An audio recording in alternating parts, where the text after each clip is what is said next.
Good morning to all my dear students. Welcome to online classes. Myself Sunil Kumar Prajapati. And today we are going to discuss about class 10th NCERT Science. तो प्रिय बच्चों, ये chapter NCERT science का chapter 7 है और biology का ये part chapter 2 है। तो अभी तक हम कंट्रोल एंड कोऑर्डिनेशन जो चैप्टर आपका चल रहा है, इसका हम पार्ट 1 और पार्ट 2 वीडियो अपलोड कर चुके हैं। ठीक है, तो आप इसको पढ़ने से पहले पार्ट 1 और पार्ट 2 को अवश्य एक बार जो है देख लीजिए और समझ लीजिए, जिससे कि आगे का पार्ट आपको बेहतर समझ में आ सके। ठीक है, तो आइए स्टार्ट करते हैं। सबसे पहले आइए, how does the nervous tissue cause action. तो जो नर्वस टिश्यू है, how does the nervous tissue cause action, यानी कि इससे पहले का पार्ट हमें स्टार्ट करना है। यहाँ से स्टार्ट करना है, how are these tissue protected. ठीक है, तो ये ऊतक प्रोटेक्टेड कैसे होते हैं, ये टिश्यू प्रोटेक्टेड या सुरक्षित कैसे होते हैं। तो आइए ध्यान दीजिए, a delicate organ like the brain which is so important for a variety of activities need to be carefully protected. Brain की तरह a delicate organ like the brain की तरह कोमल अंग जो विविध क्रियाओं के लिए बहुत आवश्यक हैं। ठीक है, बहुत आवश्यक हैं, उनकी सावधानी पूर्वक रक्षा भी होनी चाहिए। ठीक है, नीड टू केयरफुली प्रोटेक्टेड, यानी उनकी जो है सावधानी पूर्वक रक्षा भी होनी चाहिए। For this the body is design so that the brain site inside a bony box. इसके लिए शरीर की जो डिजाइन है, for this the body is design, इसके लिए शरीर की जो डिजाइन इस प्रकार की है कि ब्रेन एक बोन्स के बॉक्स में स्थित होता है। ठीक है, so that the brain site inside a bony box, यानी कहने का मतलब यही है कि मनुष्य का ब्रेन जो है एक हड्डियों के बॉक्स में ही स्थित होता है। ठीक है, इनसाइड द बॉक्स यानी बॉक्स के अंदर, the brain is contained in A fluid field balloon which provide further shock absorption. Box के अंदर तरल पूरित, मतलब आप समझ गए होंगे, फ्लूइड फील्ड बैलून। ठीक है ना, तरल पूरित गुब्बारे में क्या मस्तिष्क होता है, मस्तिष्क होता है जो प्रघात या आघात अवशोषक उपलब्ध कराता है। ठीक है ना, which provide further shock absorption, जो कि आप कह सकते हैं प्रघात अवशोषक उपलब्ध कराता है। नेक्स्ट आप देखिए, if you run your hand down the middle of your back, यदि आप अपने हाथ को कमर के मध्य के नीचे ले जाएं, तो आप एक कठोर middle of your back you will feel a hard bumpy structure, तो आप एक कठोर उभार वाली संरचना का अनुभव करेंगे, संरचना का अनुभव कर।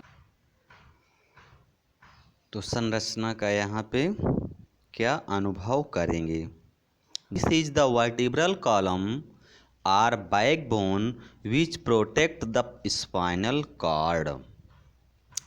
तो जो वर्टिब्रल कॉलम है, कशेरुक दंड और बैकबोन रीढ़ की हड्डी, विच प्रोटेक्ट द स्पाइनल कार्ड, जो स्पाइनल कार्ड की रक्षा करती है। वर्टिब्रल कॉलम और बैकबोन क्या करती है? स्पाइनल कार्ड की रक्षा करती है। ठीक बच्चों, तो ये तो रहा आपका कि ऊतक जो है या टिश्यू कैसे प्रोटेक्टेड होते हैं। ठीक है, अब हम लोग जो है नेक्स्ट हेडिंग की बात करेंगे।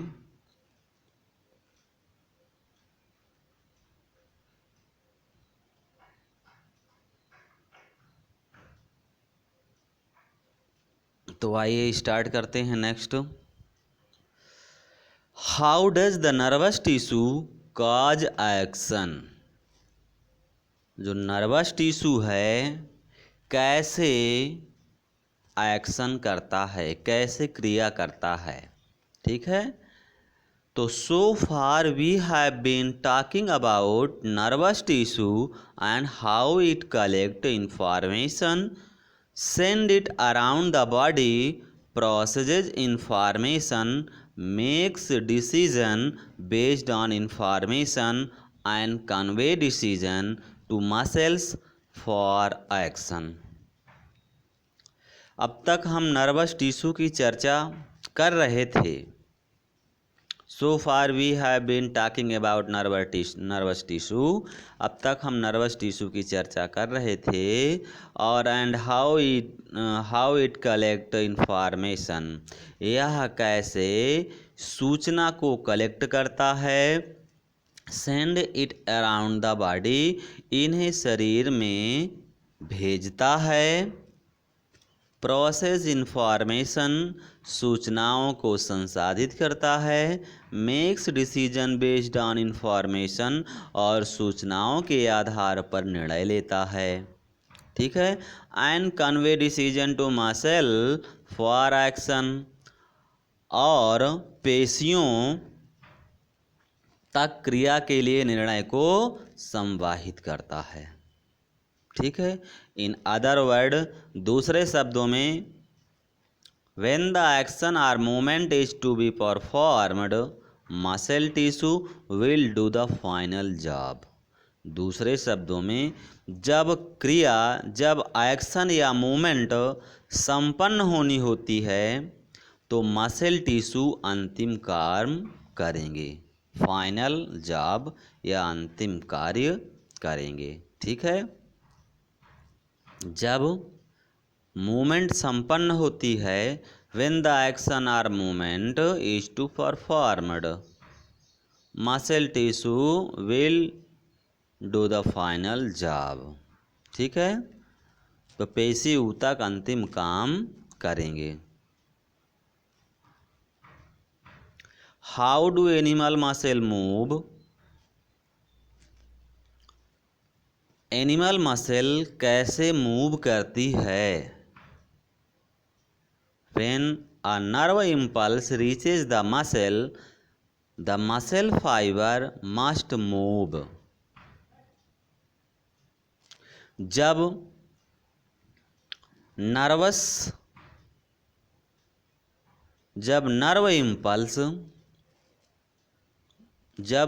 नर्व इम्पल्स मसल तक पहुंचता है तो मसल को गति करनी चाहिए। जब नर्व इम्पल्स मसल तक पहुंचता है तो मसल को क्या करनी चाहिए? गति करनी चाहिए। How does a muscle cell move. एक मसल सेल कैसे मूव करती है या गति करती है। The simplest notion of movement at the cellular level is that muscle cell will move by changing their shape so that they shorten।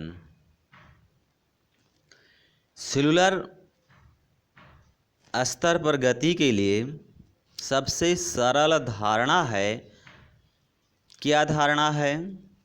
कि पेशी कोशिकाएं या मसल सेल्स अपनी आकृति बदलकर गति करती हैं, अपनी शेप को बदल करके गति करती हैं। So the next question is, अगला प्रश्न है, how do muscle cell change their shape, कि मसल सेल्स आकृति कैसे बदलती हैं।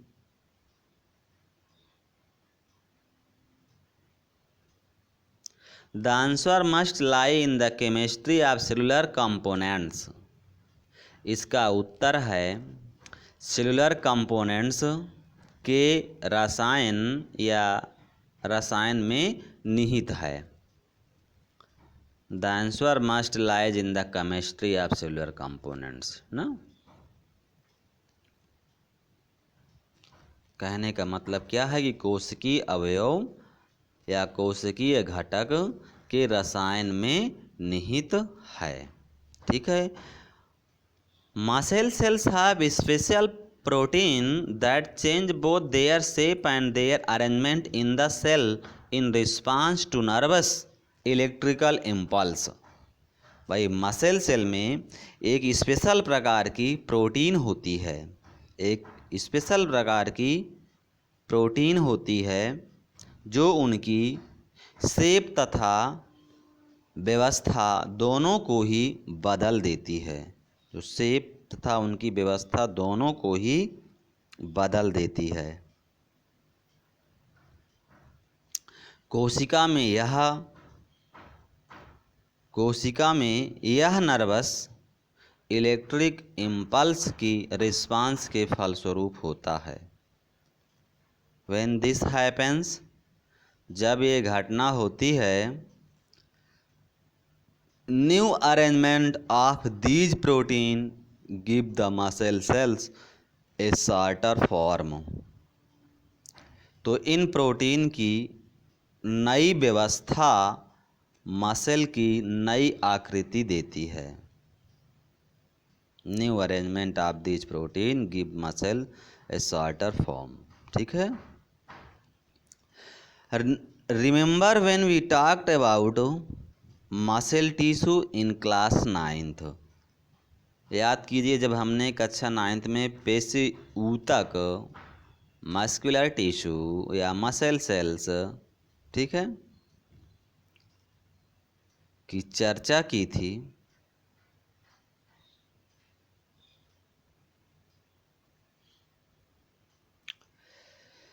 तो there were different kind of muscles. तब भिन्न प्रकार की muscles such as voluntary muscles, ऐच्छिक पेशियां, एंड इनवॉलंटरी मसल्स, अनैच्छिक पेशियां थीं। Based on what we have discussed so far, what do you think the difference between these would be? अब तक हमने जो चर्चा की है इसके आधार पर आपके विचार में इनमें क्या अंतर हो सकता है। ठीक है। तो आइए इन टेक्स्ट क्वेश्चन देखते हैं। आपके NCERT की बुक्स में जो क्वेश्चन दिए गए हैं इनको आप देखिए बहुत अच्छे से, और इसको अपनी कॉपी में नोट भी करते जाइए। हम आपको समझा देते हैं, ठीक है, और इसको अपनी कॉपी में नोट भी करते जाइए। तो सबसे पहले आप देखिए, what is the difference between a reflex action and walking. तो बच्चों रिफ्लेक्स एक्शन मीन्स प्रतिवर्ती क्रिया और वॉकिंग मीन्स होता है टहलना। तो दोनों में आपको क्या बताना है कि प्रतिवर्ती क्रिया तथा टहलने के बीच अंतर, क्या अंतर होता है। What is the difference between reflex action and walking. तो आइए बच्चों, सबसे पहले आप हिंदी में समझ लीजिए, हम फिर उसके बाद में इंग्लिश में हम बोल देंगे, आप नोट कर लीजिएगा आंसर। तो सबसे पहले हम देख लेते हैं प्रतिवर्ती क्रिया और टहलना वॉकिंग में क्या डिफरेंस होता है। तो देखो रिफ्लेक्स एक्शन स्पाइनल कार्ड द्वारा कंट्रोल होती है। रिफ्लेक्स एक्शन किसके द्वारा कंट्रोल होती है? स्पाइनल कार्ड द्वारा, ठीक है। लेकिन वॉकिंग ब्रेन के भाग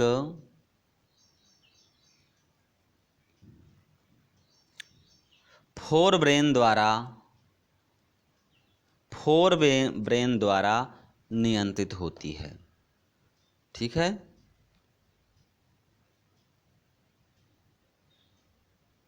तो आप समझ गए होंगे कि जो रिफ्लेक्स एक्शन होता है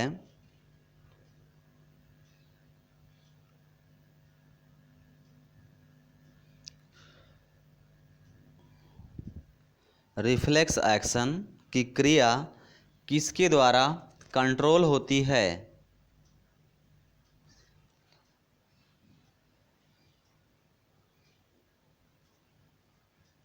तो रिफ्लेक्स एक्शन की क्रिया स्पाइनल कार्ड द्वारा कंट्रोल होती है, ठीक है। किसके द्वारा कंट्रोल होती है?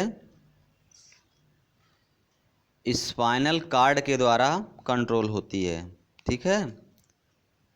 मेरुरज्जु द्वारा कंट्रोल होती है। वहीं पे अगर आप टहलना या वॉकिंग की बात करें तो टहलना ब्रेन के वह भाग जिसे आप अनुमस्तिष्क हिंदी में कहते हैं और अनुमस्तिष्क को इंग्लिश में क्या कहते हैं? सेरिबेलम। क्या कहते हैं? सेरिबेलम, ठीक है। तो ये जो सेरिबेलम है ये वॉकिंग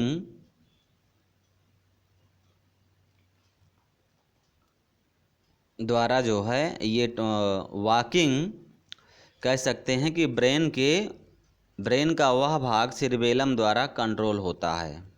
तो वॉकिंग जब आप करते हैं तो ब्रेन का ऐसा कौन सा पार्ट जिसके द्वारा कंट्रोल किया जाता है? तो सेरिबेलम होता है टहलने में, ठीक है। ध्यान दीजिएगा, रिफ्लेक्स एक्शन किसके द्वारा कंट्रोल हो रहा है? स्पाइनल कार्ड के द्वारा, ठीक है।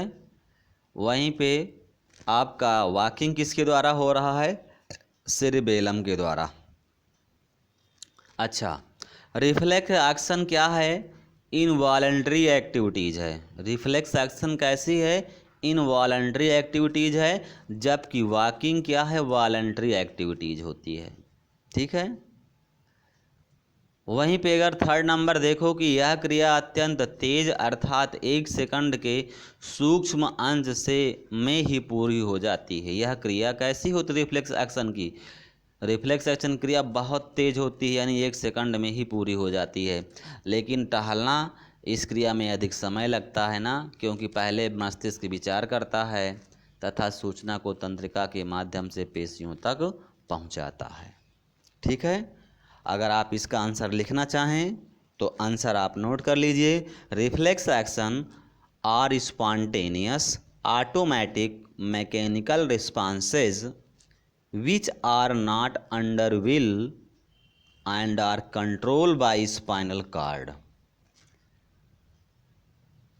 while walking is a voluntary response which involves contraction and relaxation of straightened muscles of legs and is controlled by cerebrum of brain.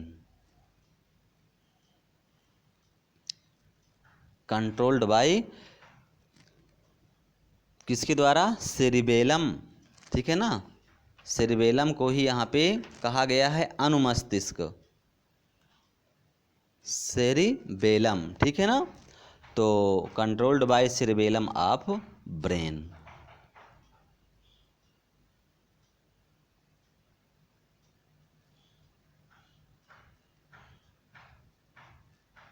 ठीक है, तो ये तो रहा है आपका क्वेश्चन फर्स्ट। नेक्स्ट क्वेश्चन देखिएगा, what happen at the synapse between two neurons. भाई दो न्यूरॉन्स के बीच में सिनेप्स, दो न्यूरॉन्स के बीच में सिनेप्स में क्या होता है? तो बताइएगा कि सिनेप्स पर इलेक्ट्रिक वेव के रूप में आने वाला नर्व इम्पल्स कुछ केमिकल के स्रावण को क्या करता है, प्रेरित करता है, और ये केमिकल सिनेप्स को पार करके अगली नर्व सेल में समान प्रकार का नर्व इम्पल्स उत्पन्न करते हैं। ठीक है, तो what happens at the synapse between two neurons, तो नोट कर लीजिएगा, synapse is the close proximity of axons in the knob of a neuron and dendron of another neuron, full stop. When the nerve impulse reaches the axons in the knob, then a neurotransmitter, example acetylcholine, is released, which initiates a nerve impulse in the dendron of next neuron। ठीक है, question number 2 का हो गया, which part of the brain maintain posture and equilibrium of the body, मस्तिष्क का या brain का कौन सा भाग शरीर की स्थिति तथा संतुलन का अनुरक्षण करता है। तो यह कौन सा भाग होता है,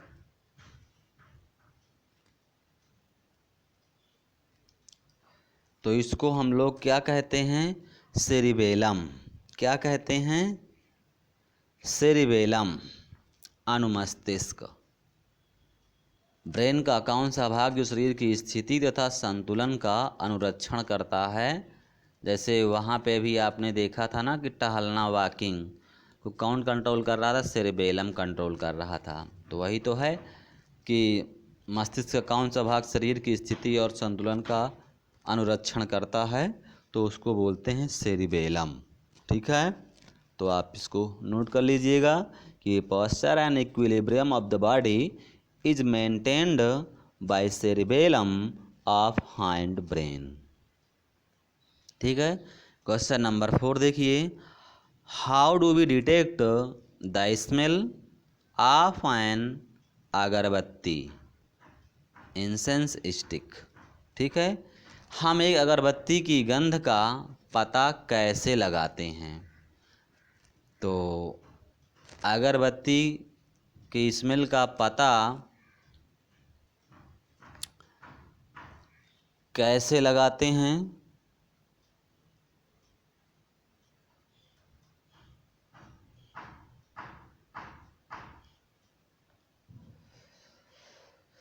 तो ये आपका अगरबत्ती की गंध का पता आपके फोर ब्रेन द्वारा लगाया जाता है। यहाँ गंध की संवेदना के लिए अलग संवेदी केंद्र होता है जहाँ सूचना प्राप्त होती है। ठीक है, अगर आप इसको इंग्लिश में लिखना चाहें तो आप नोट कर लीजिएगा। क्वेश्चन नंबर 4 है, how do we detect the smell of an agarbatti, incense stick. ठीक है, तो नोट करिएगा, the chemical present in the smoke of agarbatti enter the nasal chamber along with the inspired air and dissolve in the mucus to form solution. These chemicals stimulate the olfactory receptors। ठीक है, these chemicals stimulate the olfactory receptors present in the olfactory epithelium of nasal chamber. The olfactory receptors initiate the nerve impulse which are carried to olfactory area of the cerebrum by the olfactory nerve. Olfactory area interprets the nerve impulse।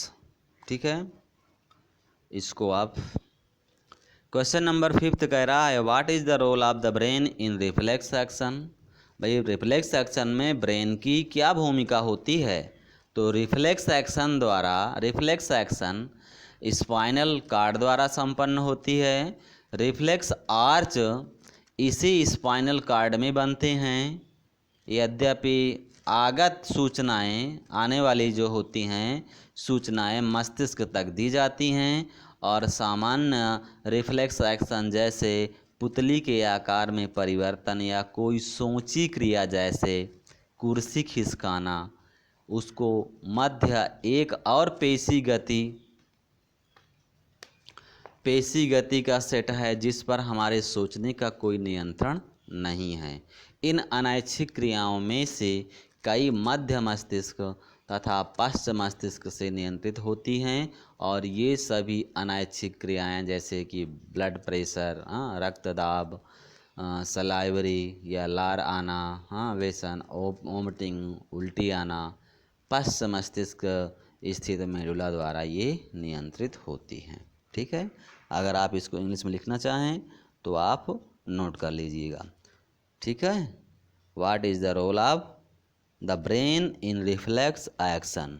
तो reflex action is not the function of only spinal cord because spinal cord is made of ascending nerve fibers carrying information to the brain and also the descending nerve fibers bringing information from the brain. Reflexes under the control of brain are called cerebral reflexes. ठीक है, तो ये रहा आपका कुछ questions NCERT के और इन questions को हम पूरा करवा चुके हैं। ठीक है, अब आइए हम लोग आगे की ओर बढ़ते हैं। Coordination in plants. अब बात करते हैं किसकी, कोऑर्डिनेशन इन प्लांट्स। भाई प्लांट्स में किस टाइप से, प्लांट्स में अगर देखा जाए कि किस टाइप से समन्वय होता है, कोऑर्डिनेशन होता है प्लांट्स में, तो ये तो अभी आपने एनिमल्स में देखा, प्लांट्स में थोड़ा सा देखिए। Animals have nervous tissue for controlling and coordinating the activities of the body. भाई बॉडी की जो क्रियाओं के नियंत्रण और कोऑर्डिनेशन के लिए एनिमल्स में क्या पाया जाता है, नर्वस सिस्टम। एनिमल्स में नर्वस सिस्टम होता है। But plant have neither a nervous system nor muscles. लेकिन प्लांट्स में ना तो नर्वस सिस्टम होता है और ना ही मसल्स होती हैं। So how do they response to stimuli. अतः वे उद्दीपन के प्रति क्या करते हैं, स्टिमुलाई के प्रति रिस्पांस कैसे करते हैं। Response to, respond to stimuli. ठीक है ना, ये उद्दीपन के प्रति कैसे रिस्पांस करते हैं। When we touch the leaves of a chhui mui. जब हम छुई मुई के प्लांट्स के लीफ को, पत्ती को छूते हैं तो क्या होता है, the sensitive or touch me not plant of the mimosa family. तो क्या होता है, जब छूते हैं तो वे मुड़ना प्रारंभ कर देती हैं और नीचे झुक जाती हैं। टच मी नॉट ना, plant of the mimosa family they begin to fold up and drop. और फिर उसके बाद में क्या होती हैं, तना ऊपर की, यानी कहने का मतलब है कि जब भी आप ऐसे छुई मुई के प्लांट्स की पादप की लीफ को छूते हैं तो वे मुड़ना शुरू कर देती हैं और नीचे झुक जाती हैं, और नीचे की ओर क्या होती हैं, झुक जाती हैं। व्हेन अ सीड जर्मिनेटेड, जब एक सीड जर्मिनेट होता है, अंकुरित होता है, द रूट गोज डाउन, तो जड़ें नीचे की ओर जाती हैं। The stem comes up into the air, और स्टेम ऊपर की ओर आता है। व्हाट हैपन्स, जानते हो क्या होता है? Firstly the leaves of sensitive plant move very quickly in response to touch. छुई मुई की पत्तियां स्पर्श की रिस्पांस से बहुत तेजी से गति करती हैं, बहुत तेजी से गति करती हैं। There is no growth involve in this movements, और इस मूवमेंट से वृद्धि का कोई संबंध नहीं है। ऑन द अदर हैंड, दूसरी तरफ अगर देखें तो the directional movement of seedling is caused by growth. तो जो नए नए पौधों की जो मूवमेंट्स हो रही है, दिशा गति जो होती है, वृद्धि के कारण होती है। If it is prevented from growing, यदि इसकी वृद्धि को it will not show any movements, किसी प्रकार रोक दिया जाए, तो so plants show two different type of movements, तब यह कोई गति प्रदर्शित नहीं करेगा, तब यह कोई गति जो है प्रदर्शित नहीं करेगा।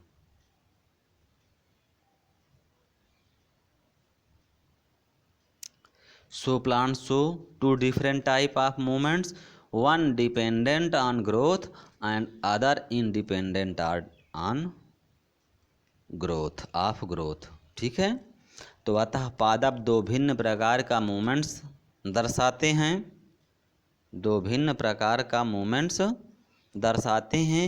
एक वृद्धि पर आश्रित होते हैं और दूसरी वृद्धि से मुक्त होते हैं। ठीक है, दूसरी क्या करते हैं? वृद्धि से मुक्त होते हैं। तो आइए नेक्स्ट हम लोग देखते हैं। यहाँ पे आप देख सकते हैं immediate response to stimulus. Stimulus means क्या होता है? उद्दीपन। रिस्पांस मीन्स अनुक्रिया। ठीक है, तो इमीडिएट रिस्पांस टू स्टिमुलस यानी उद्दीपन के लिए तत्काल अनुक्रिया, उद्दीपन के लिए तत्काल अनुक्रिया। Let us think about the first kind of movement such as that of sensitive plant। आइए पहले प्रकार की गति पर विचार करते हैं। Let us think about the first kind of movement। आइए पहले प्रकार की गति पर, मूवमेंट्स पर विचार करते हैं। Such as that of sensitive plant, जैसे छुई मुई के पौधे की गति होती है। Since no growth is involved, the plant must actually move it leaves in response to touch. क्योंकि यह वृद्धि से संबंधित नहीं है, पादप को टच या स्पर्श की रिस्पांस के फलस्वरूप अपनी लीफ में मूवमेंट करनी चाहिए। But there is no nervous tissue, लेकिन यहाँ कोई नर्वस टिश्यू नहीं है। नॉर एनी मसल टिश्यू, और ना ही कोई muscle tissue. How does the plant detect the touch and how do the leaf move in response. फिर प्लांट्स कैसे स्पर्श का संसूचन करता है और किस प्रकार रिस्पांस में लीफ मूवमेंट्स करती हैं।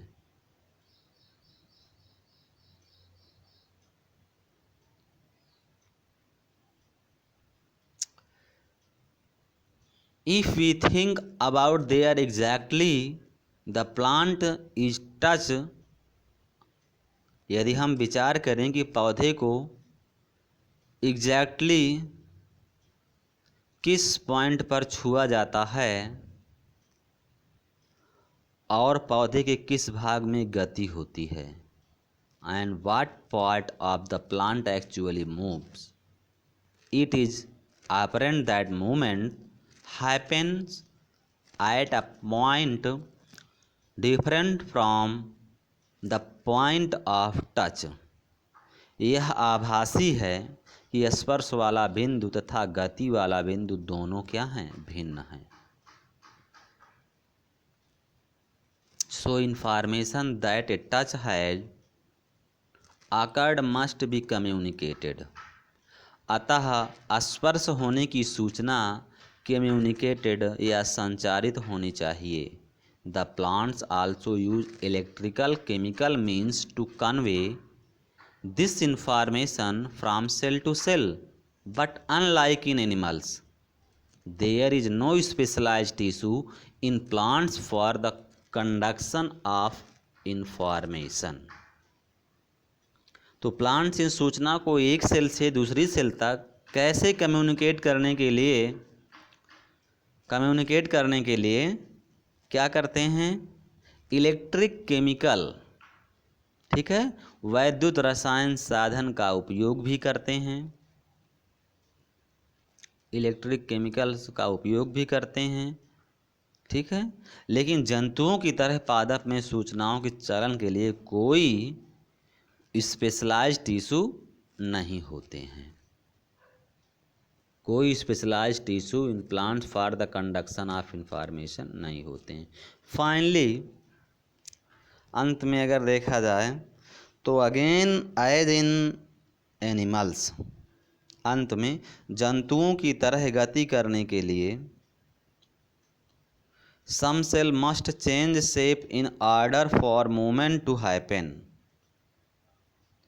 गति करने के लिए कुछ कोशिकाओं को अपनी आकृति क्या होती है? बदल लेनी चाहिए. Instead of a specialised protein found in animal muscle cell, plant cell change shape by changing amount of water in them. Plant cell में एनिमल मसल्स की तरह स्पेशलाइज्ड प्रोटीन तो नहीं होती, बल्कि वे वाटर की मात्रा में परिवर्तन करके अपने आकृति को क्या करते हैं? बदल लेते हैं. रिजल्टिंग इन स्वेलिंग और shrinking and therefore in changing shapes. और परिणाम स्वरूप फूलने या सिकुड़ने में उनका आकार क्या होता है? बदल जाता है. ठीक है, तो आज यहीं तक रखते हैं. Thank you so much for watching this video. Alvida, namaste, love you all.